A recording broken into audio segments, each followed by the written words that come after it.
because this is really where health impact assessment comes from. It's a conception of health that it's not just the absence of disease or infirmity, it's the complete physical, mental, and social well-being. And so this is where we start from, and as Ben said, this is the first of 3 webinars, and so hopefully I'll be hearing and talking to you again. So just a little bit about Human Impact Partners. Ben already gave you some background, but my name, as you mentioned, is Marnie, and we are a small nonprofit. We were started in 2006. We're in Oakland, California, and our mission is to increase the consideration of health and equity in decision-making. And we do this by raising awareness of and using data and research tools to evaluate health impacts, and often this comes in the form of health impact assessment. We also train and mentor others, as you're now witnessing, to use health-based analyses to inform decision-making. So this is our agenda for today. First, I'll give you a little background on HIA. Then I'll explain the process, and then I'll give this some context with a couple case studies, and then some odds and ends about budgets and the regulatory context for HIA, and I'll share with you some resources. And then in the end, I'd really like to have a discussion. So first, we'll have a chance to have questions from you, but then I just put these questions out here so you can be thinking about them while I'm talking, because I'll ask you these questions in the end, and I hope that you'll have something to share with everyone. Does health ever come up in your work, and what are some health or planning issues that people in your communities are enthusiastic about? And I'll ask if you have any ideas for projects that could be good fits for HIA. So just to start, we have a little poll. I'd really like to get an understanding of your level of understanding of HIA. So how would you rate your knowledge of HIA? Would you say no knowledge, a little knowledge? Here we go. The results are coming in. Moderate level of understanding, or very knowledgeable. Okay, it looks like we are towards the no knowledge and a little knowledge, and so that's great. So hopefully you will learn something from this, and then and we can have a good discussion about it in the end. So just to start with a background of what is health in this country. So we know that good health is determined by more than just money spent on our healthcare system, because if this were true, then we would probably have a lot better health and life expectancy, longer life expectancy, given how much we spend on healthcare. We also know that almost 50% of adults in the U.S. suffer from at least one chronic illness. This also has really high costs for our healthcare system.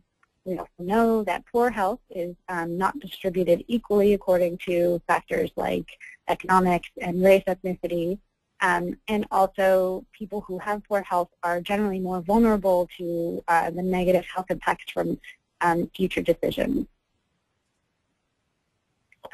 So the factors that determine our health, there are many of them, and so this rainbow figure is meant to represent all the contributors to our health, from individual factors like age or gender or genetic, to social and economic and political factors like poverty and things like social networks. So people often think that health is determined by individual characteristics and also the healthcare system. But one study actually found that these contribute less than half of our health status. The other 60 to 70% is determined by behavior and the outer 3 rings. So really the factors that shape where we live, work, go to school, and play. So people also think that health is determined by personal choice. But this rainbow is also meant to represent some of the relationships between these different categories, and in the way that this is set up, it's really there is interaction between sort of the outer rings and the rings underneath. So those outer rings influence everything underneath it. So even if we think that behaviors are really where our health is determined, if we live in a place that makes it really difficult to make healthy decisions, then it can be really hard for us to really be healthy. So people often understand the behavior of diet, and this is determined by what kind of food we have access to, and this is determined by market forces and where grocery stores find it most profitable to locate. So that's just one example. So why do we use the health lens? So a lot of decisions are really made based on economics. Economics is used to judge the benefits and drawbacks, but economics does sort of a poor job of accounting for externalities and disproportionate effects of decisions on different groups of people. So when we use a health lens, the negative and positive consequences of industrial or commercial activities are more apparent, as is who's paying the price with their health for certain decisions. So likewise, some decisions might be better for our health, but unless we look at things in this way, then we might not realize this, and we might not prioritize these policies over others. And we also, based on health, it allows us to see some things that we might not be able to see, but it also can be very influential. So like money, people place a value on their health. People think of health as an indicator of quality of life, and also when people learn that aspects of their environment are actually contributing to their health, they're motivated to do something about it, to either promote the positive and change the negative. So there can be unintended benefits to health. Transportation policies that were associated with the Olympic Games in Atlanta in 1996 actually had the result of decreasing acute childhood asthma events because of increased public transportation use, and people actually reduced their auto travel, and there was reduced congestion. Similarly, with the introduction of Easy Pass, which was just intended to speed people through the tolls, this ended up reducing motor vehicle emissions, which actually reduced low birth weight infants. And then the flip side of that, unintended adverse impacts on health.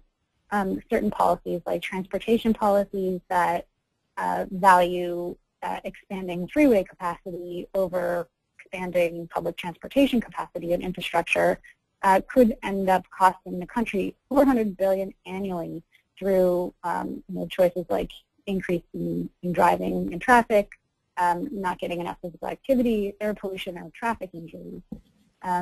Likewise, education policies like school funding policies that give more money to already more affluent schools, less money to schools in impoverished areas, could actually be impacting the opportunities for jobs and income for people in these areas, and these have impacts on our life expectancy. So here is a really long and wordy definition of health impact assessment. This is a more formal definition. So I'll try to make it try to simplify it a little bit for you. So simply put, it's a way to come up with a prediction about a proposal and how that proposal is going to impact health, and in particular health for whom. So this way, the way to make that prediction, you use data and some research methods, and you get input from people with a stake in the decision. And then the ultimate goal of that prediction is to make recommendations to improve the decision. So that's essentially what this definition is saying. So going back to our rainbow, health impact assessment asks the question, how does the proposed project, plan, or policy affect all of these factors that shape where we live, work, and play? And then how does that lead to health outcomes? So looking at the determinants of health. And then circling back, the answers to those questions in the form of recommendations. You use those recommendations to improve the policy. So I'd like to do another poll. This one is, just to get a sense for the extent to which health or health determinants are prioritized in your agency. So do people talk about health or health determinants? Not at all, a little bit. You focus on health a fair amount, or you talk about it all the time? That's great. Wow. It actually looks like health is a priority for you. That's really great to hear. So that means you should have some really great ideas for HIA projects. Okay. So moving on. Oh, were we finished?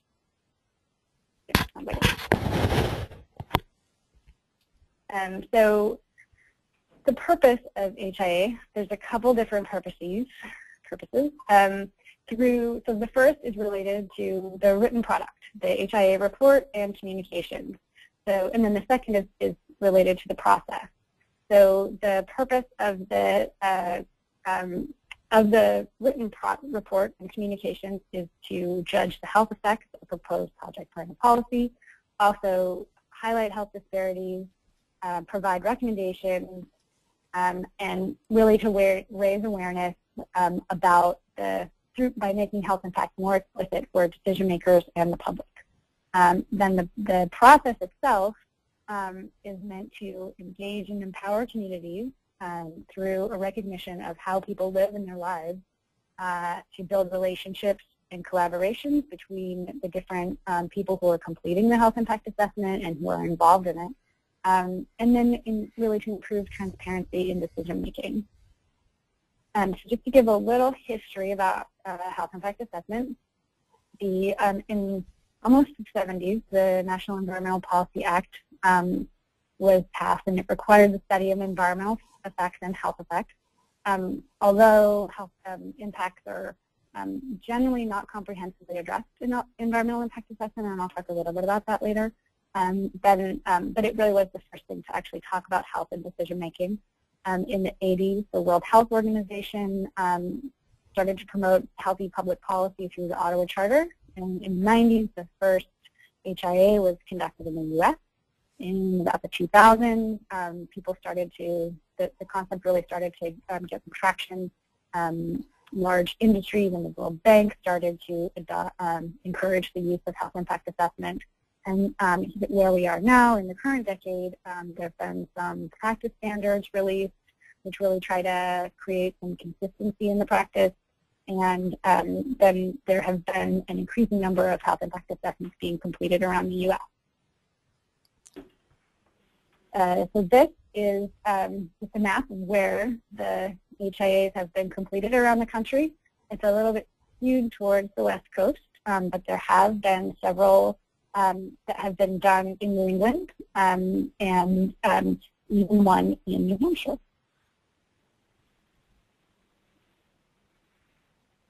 So these are the steps of health impact assessment, really the backbone of the practice.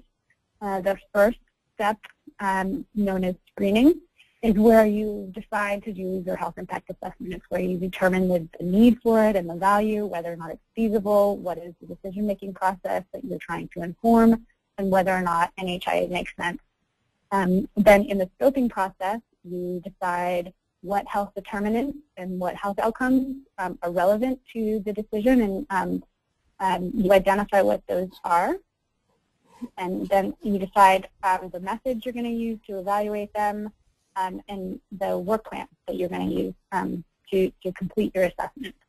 And then using this plan, you go into assessment, and first you create a profile of your existing conditions, so existing conditions for your health determinants, and then in health outcomes, and then you look and you create your prediction about how your existing conditions are going to change based on the data that you see and based on your ideas about the proposal, and then you make your recommendations.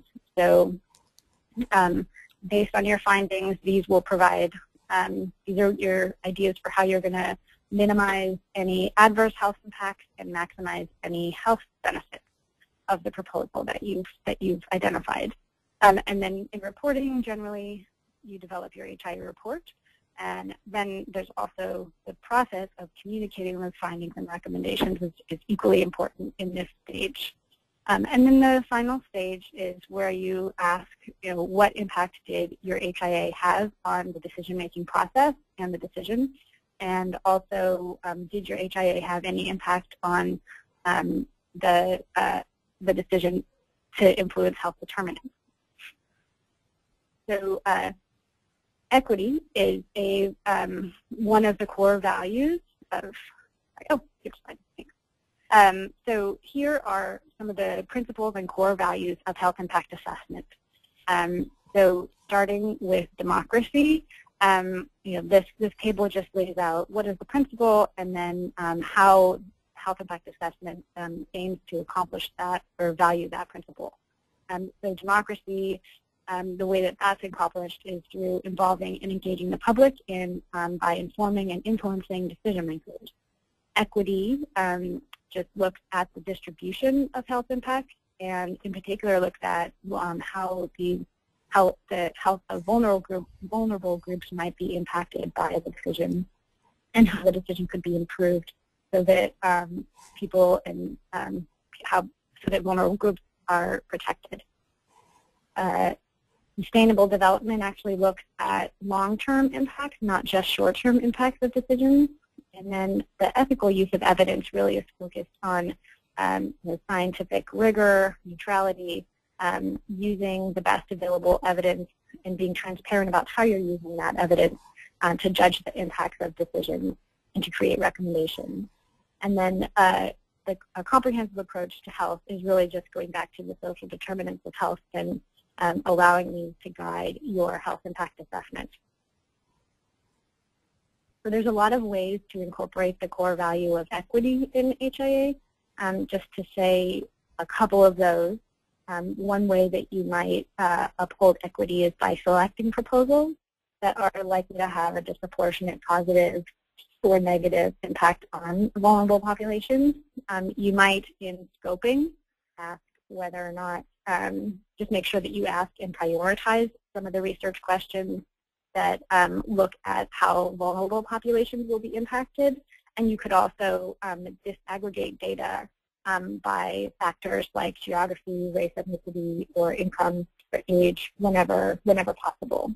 So these are just some ways that you could make sure equity is important. So stakeholder participation is also a foundation of health impact assessment. It is important to involve a diverse group of stakeholders in the HIA process. And because HIAs really address issues that cross multiple disciplines, there's a variety of fields that can offer data and resources. It's a great way to build relationships between different fields. And there are often a broad range of people who are affected. So this, by having stakeholders participate in your HIA, is how you can really value each of these, the different contributions that people have.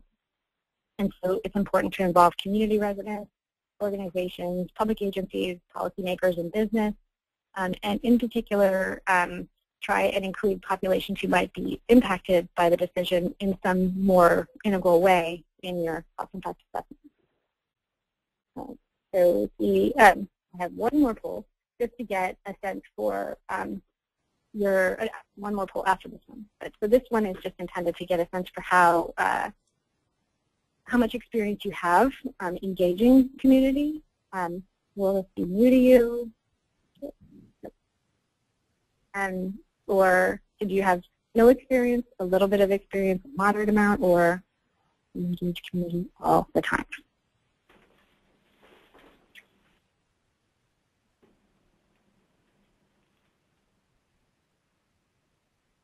So it looks like that's great. It's really skewed towards a lot of experience working with communities, getting community input. So this should really not be anything new to you, which is great to see. So now I'll start talking about case studies. So just here are some sample topics that have had HIAs conducted on them.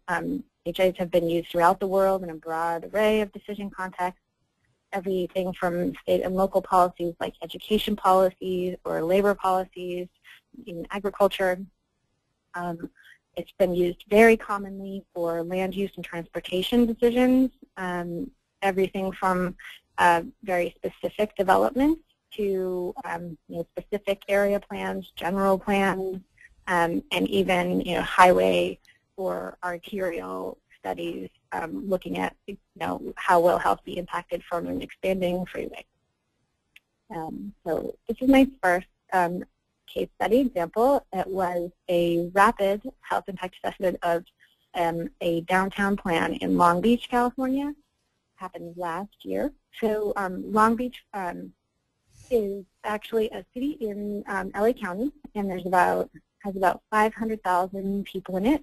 It's a pretty diverse city, so there's a range of economic and racial ethnic categories within it, and it's also sort of close to some industrial activities. It's pretty close to the ports of LA and Long Beach.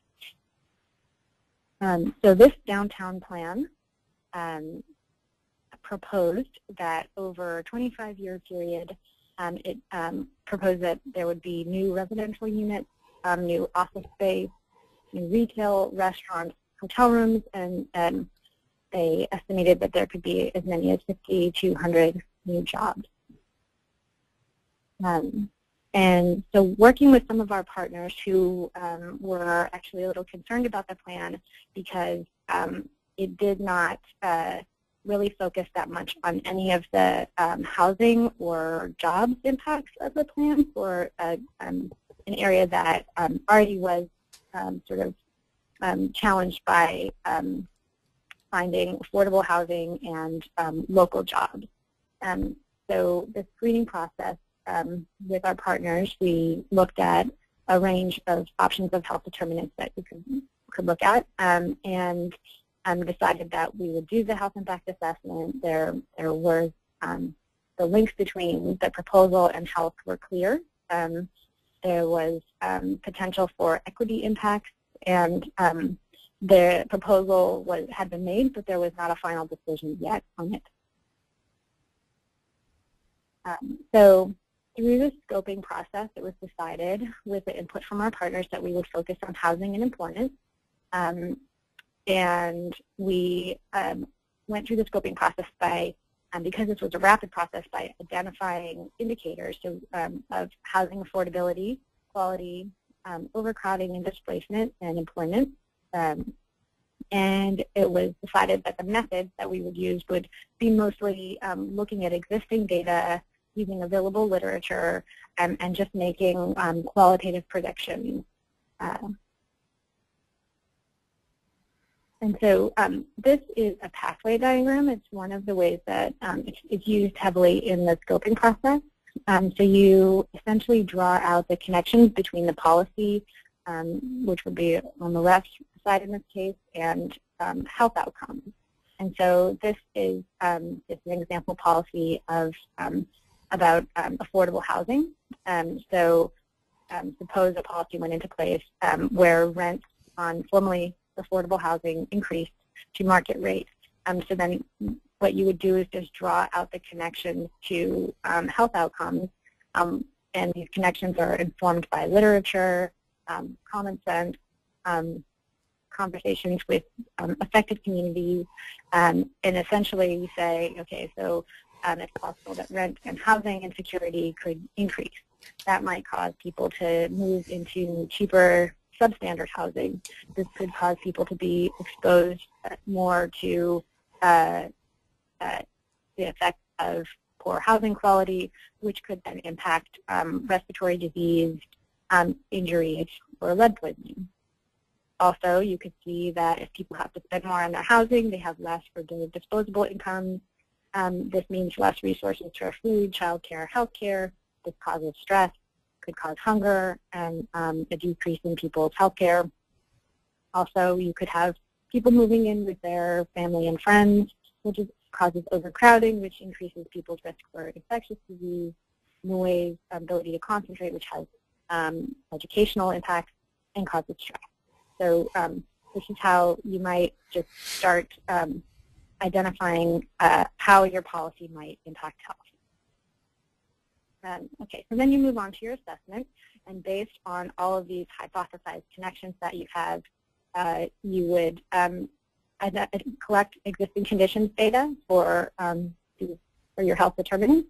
So in this case, data was collected, showed there were vulnerable populations in the area. There were some higher rates of some health outcomes for people who live here. Housing affordability is a challenge for people. It's worse in this area. And the housing affordability, the city's plan actually is not doing a great job of providing affordable housing for people. And overcrowding as a result is a problem. And more downtown residents, not that many people who live downtown in Long Beach actually work there. So these were some of the conditions that we found.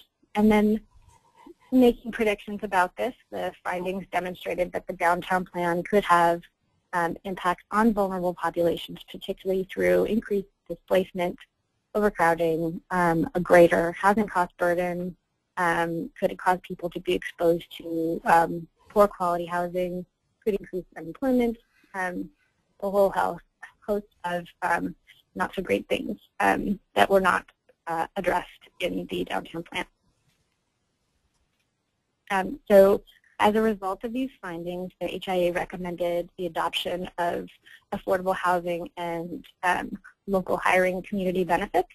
The HIA was submitted as a comment on the draft EIR, and there was a media campaign that was conducted about the downtown plan that was organized by an organization called Housing Long Beach, where it mentioned the HIA. Collaborations were built between some of the organizations that were involved in this process, and the findings were being used by our partners to influence decision makers. So I will go to another case study. So this is a larger scale health impact assessment that was done in sort of a more rural community in California. So I thought you might want to hear about this because the landscape and the context might be more similar to New Hampshire than someplace that's in Los Angeles County. So this was a health impact assessment of the Humboldt County General Plan Update. And just for a little background, back in 1998, the county started this General Plan Update. It took them almost 10 years, and the Board of Supervisors passed a resolution that asked the Public Health Branch to work with the County Planning Division. So they did this with grants provided by, grant funds were put forth for the Public Health Branch to actually start a health impact assessment to assess some of the development scenarios that were under consideration in the HIA. So these were some of the partners, and the proposal that was looked at, there were 3 different alternatives. One was considering more focused growth within areas that already had some development. The second was proposing to build mostly in areas with existing infrastructure, and then the third alternative was proposing to expand infrastructure and to allow some building in outlying areas. The Board of Supervisors was the decision makers that were targeted with this HIA. Funding was provided by also the California Endowment, so there was funding and there was enough time to do the health impact assessment. So the screening basically decided that it was a clearly defined decision to be made. It had health impacts, or could have health impacts. Public health was involved in the process, invited to be in the process. There were resources available, and people were interested in it. So these are just examples of how some of the screening criteria were answered. So the process for scoping was actually a little bit more involved than the last example. 3 focus groups were conducted with about 50 participants each to really understand what are some of the health issues that people are concerned about in relation to the general plan. And so those that were identified based on these were healthy housing, safe and sustainable transportation, environmental stewardship, public safety, public infrastructure, and a healthy economy. And so then 35 indicators were identified for each of these, in each of these areas, or not 35 each, but there were 35 for the areas. And then each of the 3 alternatives was assessed, how these indicators would change under the 3 different alternatives. So a literature review was conducted for the indicators. There was existing conditions, data collected, analysis was done, and some examples of analysis like GIS mapping, and then there were potential mitigations identified. There were a whole lot of people who gave data for this project. And so just one example to get into one indicator that was used in this vehicle miles traveled is an indicator of transportation infrastructure. So the existing conditions for this indicator showed that vehicle miles traveled is greater in the county in comparison to California overall. There are impacts on health, like of vehicle miles traveled, so collisions, proximity to goods and services, social cohesion, physical activity, and there are also disparities in terms of vehicle miles traveled. So low-income people may not have access to cars, may need to spend a larger percent of their income on driving. And basically the findings determined that the first alternative would reduce individual travel expenses and time and could result in increased transit, walking, and biking. And then in relation to this baseline, alternative B would result in more miles being traveled in the county, and alternative C would result in even more. So not surprisingly, alternative A would have the most positive health impacts overall and require the fewest health-related mitigations. Alternative B would change current health outcomes the least, and alternative C could have the most negative health impacts and might require the greatest number of health-related mitigations. So the reporting stage, a really long report was written, and then a 40-page summary was written with 6 detailed analysis reports and recommendations. So these written products were reviewed by the planners before the release, was presented to the Board of Supervisors, Planning Commission, City Council. It was put out in newsletters to local residents, and there were some newspaper articles written about the health impact assessment. And so here are some examples of some of the transportation-related recommendations that came out of this. It was encouraged, employers were encouraged to implement employer-based incentives for transit.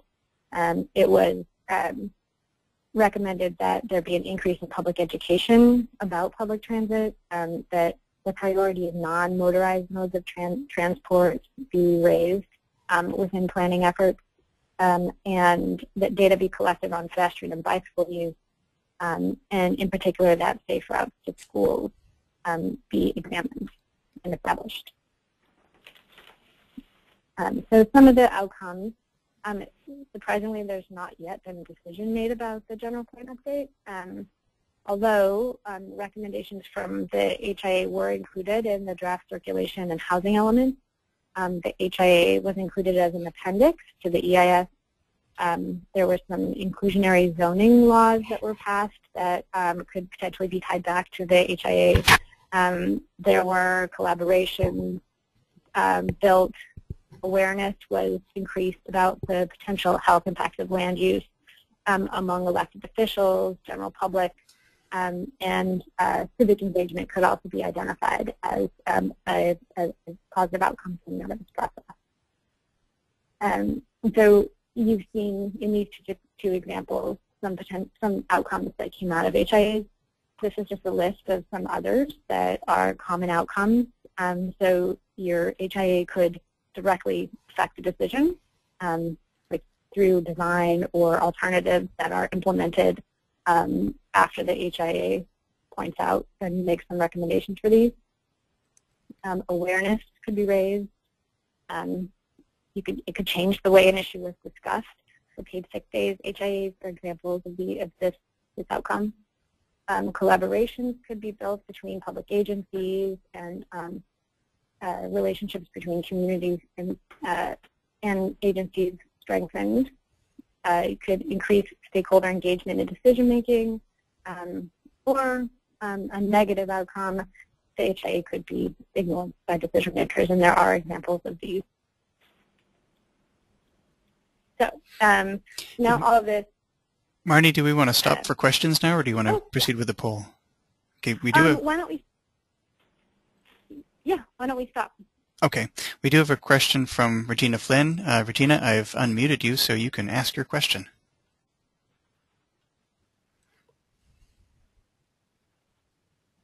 Hello, Regina, you there? She's taking her hand down. Well, I have a question for you. Okay. Looking at the two case studies that you presented, Long Beach Downtown Plan and Humboldt County. Long Beach is by comparison to New Hampshire, it is a huge metropolis. It is almost, the population of Long Beach is almost 1/3 of the population of the entire state of New Hampshire. And so there's, I think, kind of a suggestion there that this is really strictly for urban applications. But then you show Humboldt County, which is the northwesternmost county of the state of California, and by comparison, relatively rural. Would you say that that HIA is equally applicable to policy and decision-making in urban and rural environments? Yeah, I would definitely say that it is. I think that the Humboldt example, that's exactly why I chose it, was so that you could see, it's a potentially a different scale of stakeholder engagement. It's maybe looking at some of the issues in a little bit different ways, but with insight from community and from the people who are going to be affected by it. I think that the relevant issues will rise to the top, so it's not really a matter of the tool only applying to urban versus rural settings. I think it's just a matter of sort of understanding what's relevant for people and how and how you can ask your questions to make sure you get at what people think is really affecting their health in terms of decisions. Okay, thanks. And we have a written question from Kyle Pimentel. Where was the HIA completed in New Hampshire? Oh, it was done with the New Hampshire Public Policy Institute. I might have the name incorrect, but it was done on the New Hampshire state budget. And so it was one of the projects that was funded by the Pew Health Impact Project, and it looked at it looked at a particular policy within the state budget. So it was actually like quite a screening process that went on for that project, because as you can imagine, the state budget is like a behemoth task to try and do an HIA on that whole thing. And so they had to really narrow it down to just a couple of different policies within that could change, and how that might then impact people's health. So I believe that the policies that they looked at were something called downshifting, and I'm not sure if it's public yet, but I think that it might be close to be. Right, downshifting meaning the cuts in the state budget pushing down burdens to municipalities. Yes, thank you. Okay, thanks. I can get you more information on that if people are interested as well. All right, why don't we go ahead with the poll? Okay. You launch it. So I'm curious, sort of what are some of the decision-making contexts that are most relevant for you? So that's what really is behind this poll. So which decision-making processes are you most commonly subject to in your work? And so is it local or departmental agency approvals, local land use board approvals, legislative body approvals like a city council or a town meeting, or state-level permitting and environmental processes, environmental reviews, or federal level? And as people are voting, I've realized that we can actually share the results visually with the attendees. So when we're ready to close the poll, we can put that up on the screen too. Yeah, I realized that I maybe have been neglecting to do that. Okay, so I closed the poll. I hope everyone has. Let's share it. Okay. So yeah, it looks like most people are either looking at local departmental or agency approvals, or local board, land use board, and also local legislative bodies. That's great. Okay. And so, this is also sort of intended just to point out that health impact assessments are intended to inform a particular decision. So, whatever is most relevant for you, that's where some of your ideas might spring from. So taking this a step back to think a little bit about budget. So now you kind of have a sense for what are some potential projects. Based on the case studies, the question I'm sure is coming up sort of how much do these things cost? And can we do what we want to do with the money that we have? And so this slide is really just to point out that there is a continuum and a sort of when you have few resources versus when you have a lot of resources, and what you can do with your HIA in terms of your assessment to stay within that budget. So health impact assessments can really vary in scope. So you could do things like just review available reports and do a literature review if you need to really try to keep costs down. Or you could get a little bit more advanced and try and think about, including some expert opinions, or doing interviews or focus groups, or and if you really want to aim high, you could do quantitative data collection and analysis. So that's just sort of a sense for the scale. And then some other strategies that you could use to keep costs down. These would be choosing a more narrowly focused topic. So maybe just focusing on a particular development, or looking at the development of a trail, a greenway. Just trying to keep it small, not going for the whole general plan of state. You could also limit the scope of your project to 1 or 2 health determinants, like in the Long Beach example. Or you could also limit the amount of time you have allotted to complete your health impact assessment. So but one thing to note with this, though, is just by limiting the time, if you don't do other things, it doesn't mean that you're going to contain costs. Because those can still be really resource intensive. You could just be spending 24 hours a day working on your HIA to do what you want to do in the time that you've set out for yourself. You could also recruit other people to help you with this.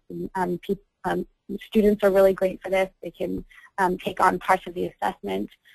Other agencies or community partners can also help with assessment, like maybe ground truthing data or collecting local data, mobilizing their constituencies to provide local information. And given this, though, it's important that you don't limit stakeholder engagement. There are ways to engage impacted communities even if you have limited budgets, you could simply just make sure that you review your scope. Have like 1 or 2 meetings to review the scope and or review draft findings. You could also find community partners with constituent groups and just meet with smaller numbers of community leaders to run your plans by them. And you could just make sure that you set a little bit of funding aside for community engagement. And given your experience with community engagement, it seems like you might not have a problem with that. This is just a slide to point out there was one process where there was a very robust community engagement component to a rapid health impact assessment was this project in Los Angeles. University of Southern California had a specific plan that an HIA was completed for. And this was sort of a different process that tried to really get the community perspective in a really short amount of time. And so how they did this was by bringing together panels of impacted residents. And so the bulk of this project actually took place almost in these 2 community meetings where some preparation went into those meetings to identify what were some of the potential impacts. And then the residents within, it was actually 3 days of meetings, reacted to those potential impacts, deliberated and came to consensus about what they were. We went back and actually did some research to come up with the data, and then went back to the group and presented that data. And within that process, recommendations were identified. There were also some subject matter experts that informed the days. And so that's actually how the HIA was completed. So it was done quickly, but I do have to say that this wasn't that cheap of a process. But it was, I can, if you're interested, we can talk more about how this might be relevant for your area. So now I can talk a little bit about the regulatory context for health impact assessment in the U.S. It is generally voluntary, and that would mean it's initiated by typically a public health practitioner or a policy advocate or even a responsible public agency or policymaker. There are a few cases where it's required in either as part of like an EIA requirement, or there are some HIA regulations that have been passed. But really, NEPA is the only regulatory requirement that requires conducting a health analysis for public decisions.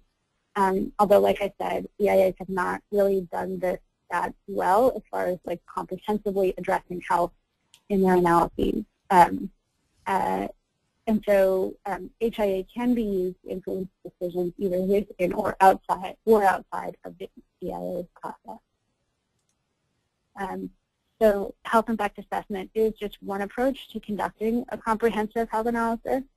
And then this is just to show that these policies and guidances provide and support the inclusion of comprehensive health analyses. And so you might be asking sort of what is the difference if both EIA and HIA inform decision-making processes? How is health impact assessment, how would it be different? And so this is taking some of the categories of from environmental impact assessment and showing how they could be extended out to health indicators.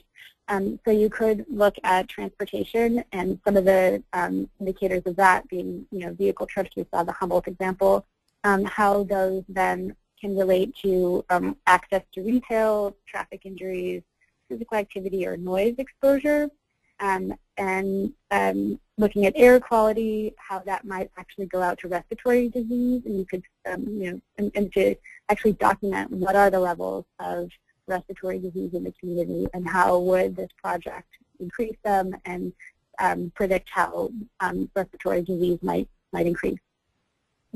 Likewise, housing or culture and community, looking at social support or community violence is related to that. And so there's actually, health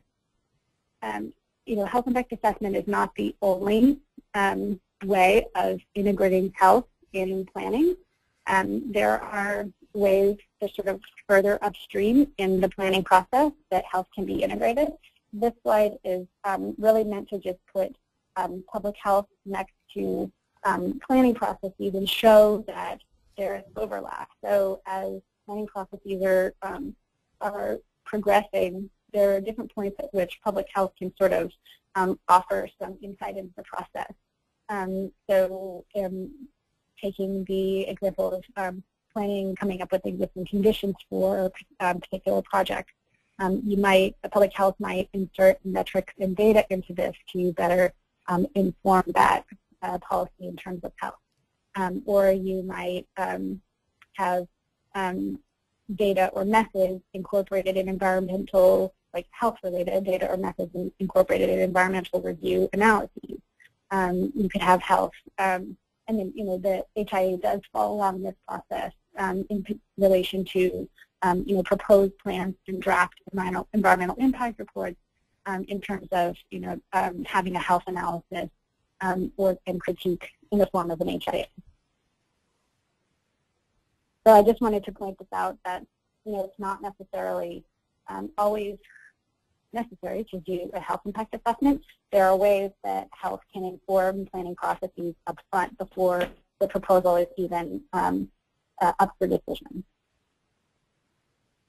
All right, so here are some tools and resources that there are a lot of them online. We have a toolkit. The National Research Council has put out a book. The San Francisco Department of Public Health has a wealth of resources. The Health Impact Project and UCLA, they all have connections to resources for HIA, and so you have access to these slides and can come back to this. There are a lot of foundations that are currently funding health impact assessment. I'm sure you're aware of some of them. So it's becoming much more commonplace. It didn't always used to be. So you're in a good place now.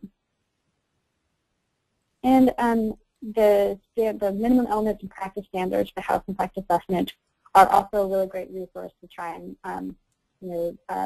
make the practice more consistent, as I think I mentioned before. All right.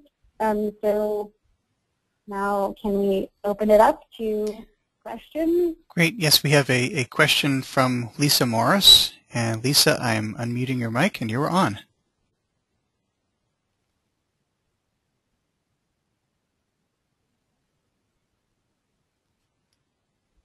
Lisa, if your mic is not working, you can type in your question using the question box.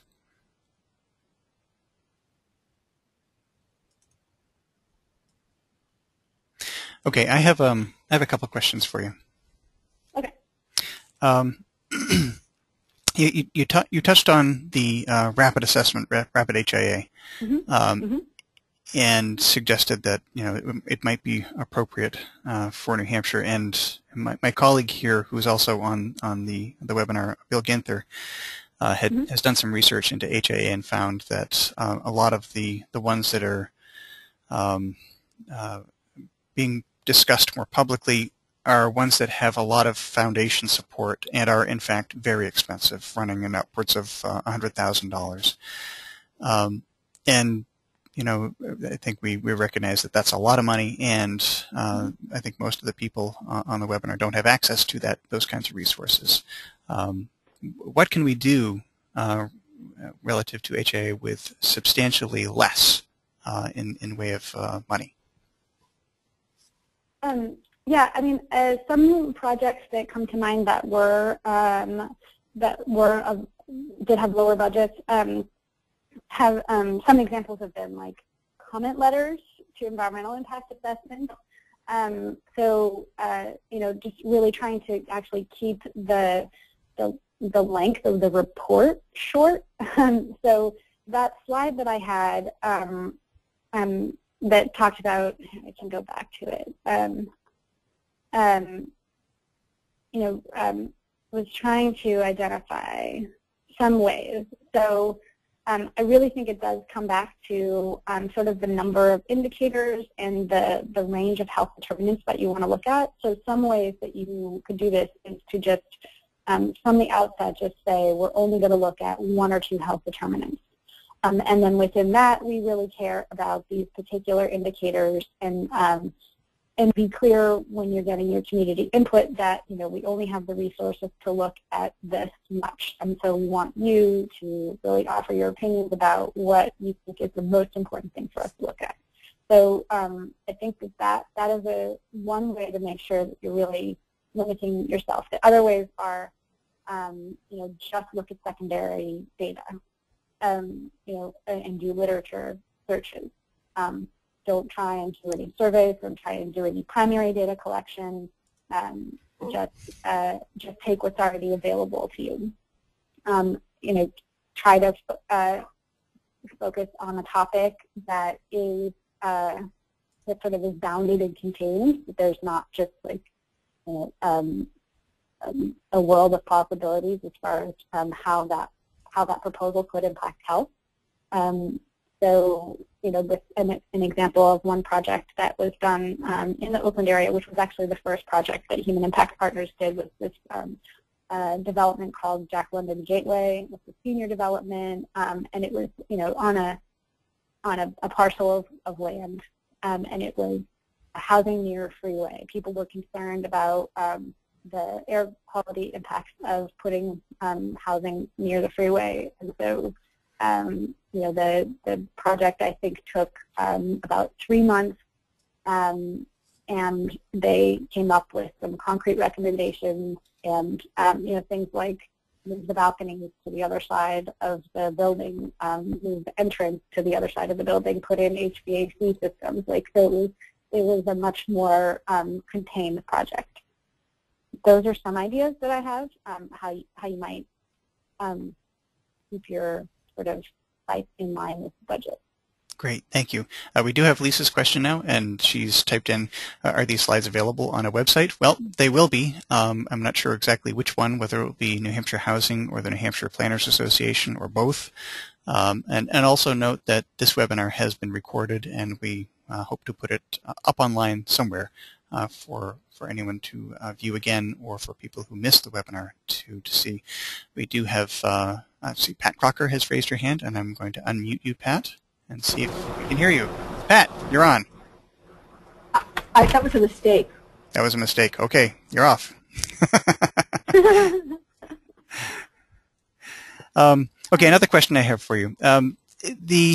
It seems to me, as you were going through the examples, both the case studies and the general points about HIA, that the kinds of conclusions that you come to in conducting an HIA seem like common sense. And so my question is, have you gotten any surprises, any conclusions in conducting an HIA that you would not have anticipated at the outset?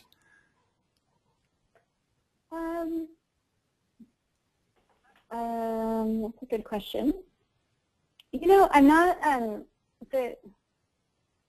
don't think there's necessarily any, that we had huge surprises. A lot of it probably is really common sense, and it is bringing data and evidence and research to bear on things that people already sort of understand and know in their lives. And it's just giving support to that. So that, I think that sort of is why it often seems like common sense.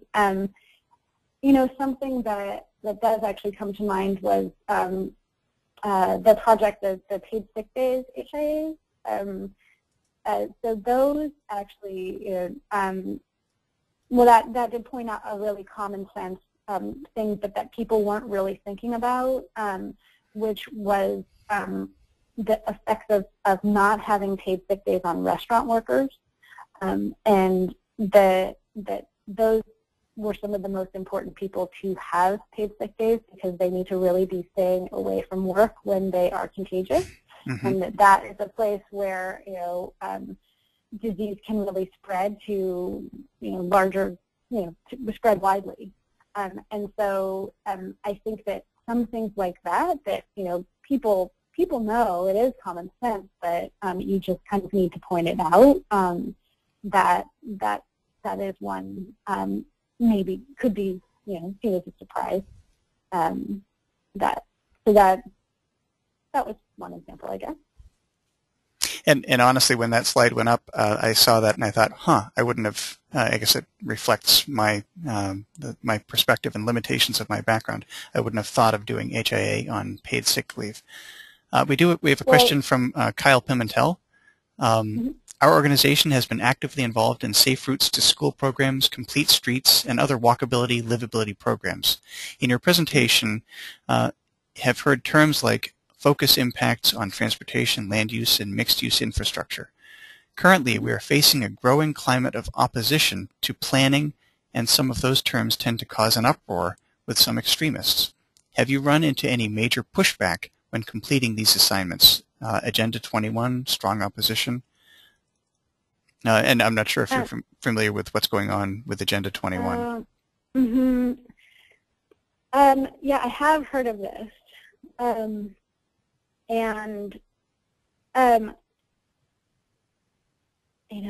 don't necessarily have let me just read your question for a second. I don't necessarily have a great response right now, but I am happy to go and back to when I remember seeing some emails with some of our partners in San Francisco about this, and to sort of see what some of the thinking was on it.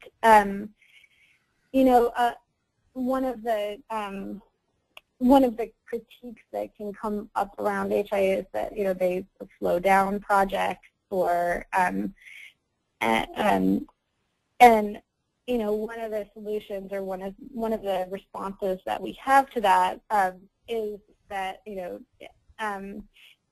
if you are engaging community and sort of raising awareness about the effects of projects on people, I think that this actually has the effect of speeding things through. I mean, it can have the effect of speeding things through because people are not so, they know more about them, they're not so concerned about them, and then they're actually might support things that they otherwise would have been concerned about. And so I know that that's not really a response to the Agenda 21 issue, but we haven't, personally come up against any of these people sort of that come raising objections. But I would be happy to get back to you about this one. Great. You can come to New Hampshire and witness it firsthand. We have a question from Jim Fisher. Jim, I'm going to unmute you, and so you can ask your question. Jim, you're on. Hi. Okay. I'll preface my question, I guess, in joining the dialogue about Agenda 21, that certainly in Maine, one of our big projects was called Gateway 1. It involved transit-oriented development, and I thought was really an innovative effort. I wasn't very involved with it myself, but it was Mid-Coast Route 1. And it was attacked and eventually canceled by our governor, in part because some groups were affiliating it with Agenda 21 and the effort to design human habitations and all the other code words that were being used that obviously had nothing to do with Agenda 21. But that does kind of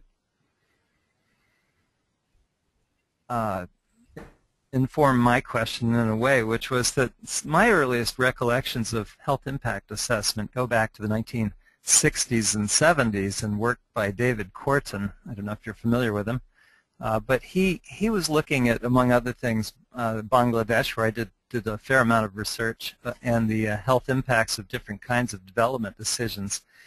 And what was interesting, I guess, in his work was it was very heavily involved in what was called participatory action research, which was not just meeting with people in focus groups, but having them go out and talk with neighbors, collect information, put together their own analysis of a problem, of a health impact. But it was very powerful. It certainly mobilized people around the issues of health and around solving problems, but it was not in a scientific way objective. And it would be easily attacked, I think, and maybe because it was very clearly an effort at advocacy planning, it was pretty successful. When health impact assessment has become more objective or scientific, I think it's less engaging. I don't know how you've dealt with that. Well, we really lean towards more heavily involving the community, and so I might agree that what you'd call like a desktop HIA that's sort of done maybe more that's not informed by people's lived experience. I would agree that that is not as engaging, and that it doesn't actually have as much potential to overcome some of this opposition too, because I think if you are engaging community, then you have a base of people to be supporting what you're doing and responding to maybe the few and far between. Maybe it's not as few and far between, but some of the critics that don't really have as much understanding as what people who live in an area or might have about a proposal and the process that you would go through with community, if that makes sense. So I would agree that it's not as engaging, and I think that it actually is in the context of this discussion that we're having about that I think it is really important that more people are involved from the beginning of the process. Okay, thank you, Jim. Ellen Groh asked a basic question. Can you just please describe what Agenda 21 is? Ellen, Agenda 21 was a result of the Rio Summit on the Environment in 1992, which I think today was celebrating its 20th anniversary. And Agenda 21 was a report that came out of that. It's an 800-page report, Agenda for the 21st Century, on environmental change and what policies need to be enacted globally to help protect the environment and to foster what has become now code word sustainable development. And there's a very strong, virulent effort right now to peg common planning techniques that are engaged in at the state, regional, and local levels on Agenda 21, with the suggestion that, in fact, it is an attempt to give up our sovereignty, the sovereignty of the United States and our political subdivisions to the United Nations. And it is a well-funded and pretty well-organized attack on planning nationally that is seeing its appearance, as Jim said, in Maine, certainly in New Hampshire and elsewhere. And kind of reflecting that, Regina Flynn comments, I don't think San Francisco would be a good barometer for New Hampshire. I have heard of similar efforts to undermine these efforts in Kansas. Yeah, I mean, I would probably agree with that. But that doesn't mean that there aren't other parts of California that haven't been seeded with this thinking. So yeah, I would agree, but we have done work elsewhere, not just in we don't just work in San Francisco. And I feel like I do want to actually go back and talk to others within my organization to sort of understand how people have been coming up against this, and just get some more thoughts on how it's been addressed. Great, thank you. And Pat Crocker has again raised her hand, and so we'll give her another shot. Pat, you're on. I just thought I unraised my hand. Okay, it's okay. Brian Keating asks, as an example, how would you approach an HIA for the Capital Corridor Rail project connecting Concord and Manchester to Boston via commuter rail? So this is a commuter rail question. By how would you approach, I guess I would ask the question, what is the proposal? So is it the project being proposed but it's not yet decided upon? Is that the case? Yes, that's the case. Okay. And so I would just basically start in with screening the project. So, is health already sort of being talked about in the decision? And if it is, and I'll get into this more in the screening webinar, but just to kind of run through some of the screening criteria, is health being talked about? Is the decision, not already been decided? There's still opportunity to weigh in with an HIA, and what are some of the potential health impacts that could come? Like you'd want to start talking and thinking about these a little bit to say that, okay, yes, there are impacts that would come from the project, and then decide that, okay, this is a likely candidate. So I've asked some questions, but it's hard to you want to talk about it a little bit? Well, I'm not. Maybe Brian could type in some pointers for us. Scott Foster. It sounds like. Oh wait, I'm sorry, but let me just finish there just for a second. I mean, it sounds like a project that could be a good candidate for an HIA, just from what you've said right here. Public transportation projects have the potential to impact physical activity. If there are people who are transit dependent living in the area, it can really help them get to needed resources, economic opportunities. There are a range of health impacts that can come from these types of projects. So just to say that as well. So Scott Foster comments, I think it's an exciting time in New Hampshire, I agree. The goals of public health and planning are aligned. We at Public Health look forward to working with planners, with HIAs, and other projects. Thank you, Scott. We appreciate your support. Great. I think we are now out of questions. Okay. Let me just actually go back to my questions. Oops. I don't need to do that.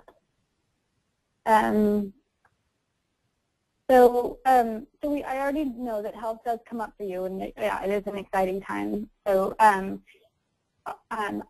are there any particular health or planning issues that you're particularly concerned about? I was at a meeting last week with a couple of foundations, the Foundation for Healthy Communities and the Healthy New Hampshire Foundation, which are jointly working on a CDC Transforming Communities application. And one thing that was pointed out at that meeting was, although New Hampshire does very well on a number of different measures in comparison to other states, among them education and income and some health measures also, in terms of coronary health, we're not so good. We're below average. One of the connections that we're drawing is the link between the built environment and health outcomes. So where we build, how we build. And we have, I think, a very strong initiative here in New Hampshire called HEAL, Healthy Eating, Active Living, which is operated under the Foundation for Healthy Communities, that's working with communities to educate decision makers and citizens generally about the link between the built environment and public health. Yeah, okay, so sort of as development patterns are impacting how much physical activity people are getting, whether or not they're walking to some of the, daily resources that they need, and, other issues that are relevant to that could even be, the example of a trail, a greenway, that the implementation of that, because, even though it seems like a positive thing across the board and something that has obvious too obvious connections to health almost for health impact assessments. There are also potential negative impacts that could come from those types of things, displacement or even safety concerns around greenways. So it's not, that there are potential, that's just a couple things that come to mind that are relevant for the issue of coronary health. So that's maybe some way to try and focus some of your thinking, is if this is really where people's minds are in terms of the health issues that are concerning to them. Great. Do we have any ideas for projects from the group besides the one that we've already been over? Or if you want me to talk about that one more, we can do that. Yeah, that would be fine. Talk about that one more? Yes, please. Okay. Let's go back to like your example. Okay, the Capital Corridor Rail project. Yep. So I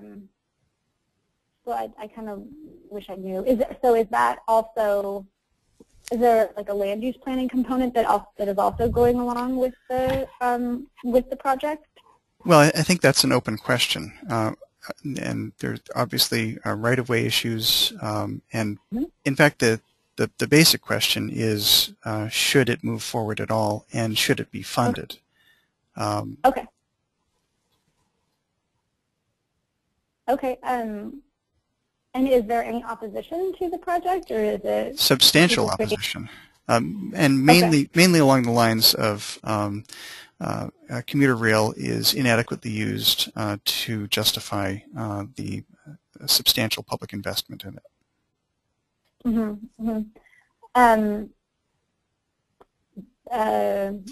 Well, I mean, in that case, I think pointing out some of the health benefits, and even some of the costs associated with some of those health benefits could really sell the project as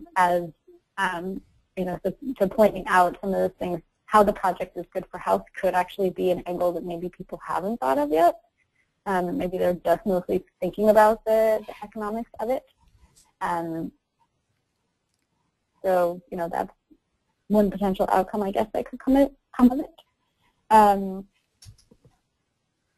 Is it planned to go through an area that already has development, or is it mostly just?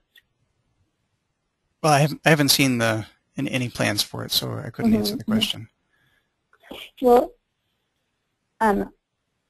it sounds like a definitely a project. I mean, you might try and, as a way to contain it, because that could be kind of a large HIA, I would imagine, is just keep it focused on one particular area, and maybe just focusing on some of the change in land use potential for that. Not trying to study the whole thing, really trying to keep it focused on an issue relevant to the project that's really locally based. Potentially finding some places that are in support of, or if that's true, that the investment is not really worth the benefit, then an HIA could identify that as well. But that would be the research plan, would be to highlight some of the benefits of the project. And Scott Foster points out, for those opposed, it might be important to emphasize the economic benefits that often come along with light rail. For sure. Okay, I think we're done with questions, and we can probably wrap it up. So, thank you so much, everyone, for participating. This is like more participation than I've ever seen from a webinar before. I'm really excited. It was really great to be a part of this. And on the next webinar, then, we will be talking about screening.